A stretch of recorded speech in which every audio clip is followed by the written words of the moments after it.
അപ്പോൾ നമ്മുടെ അടുത്ത മാംഗോ സ്പെഷ്യൽ ഐറ്റമാണ് ഇരിക്കണേ. എന്തൊക്കെയാണെന്ന് ഞാൻ ഓരോന്ന് പറയാം. ആദ്യം മാംഗോ പൾപ്പ് എടുത്ത് വെക്കുക. പിന്നെ ഇച്ചിരി വിപ്പിംഗ് ക്രീം എടുത്ത് നന്നായിട്ട് വിസ്ക് ചെയ്ത് അതിലേക്ക് ഈ മാംഗോ പൾപ്പ് ഇട്ടിട്ട് വീണ്ടും നന്നായിട്ട് ബീറ്റ് ചെയ്തെടുക്കുക. നല്ല ക്രീമി ടെക്സ്ചറിൽ നന്നായിട്ട് അടിച്ചെടുക്കുക. എന്നിട്ട് ഒരു ബൗളിൽ ഒരു ഗ്ലാസ്സിലേക്ക് വീണ്ടും പൾപ്പിട്ട് കണ്ടൻസ് മിൽക്ക് ഇട്ട് നമുക്കതൊന്ന് വീണ്ടും മിക്സ് ചെയ്തെടുക്കാം. എന്നിട്ടൊരു ബൗളിലേക്ക് ടീ കേക്കോ വണ്ടർ കേക്കോ അത് നിറക്കുക. അതിൻ്റെ മുകളിലേക്ക് മിക്സ് ഇട്ട് കൊടുക്കുക.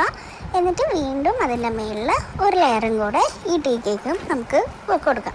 ഇതാണ് നമ്മൾ നേരത്തെ അടിച്ചു വെച്ച വിപ്പിംഗ് ക്രീം മാംഗോയും ചേർന്നുള്ള മിക്സർ നമുക്ക് വീണ്ടും ഒരു ലെയർ അതിൻ്റെ മുകളിൽ കൊടുക്കാം. എന്നിട്ട് എല്ലായിടത്തും നന്നായിട്ട് സ്പ്രെഡ് ചെയ്ത് നല്ല തിക്കായിട്ട് കൊടുക്കാം.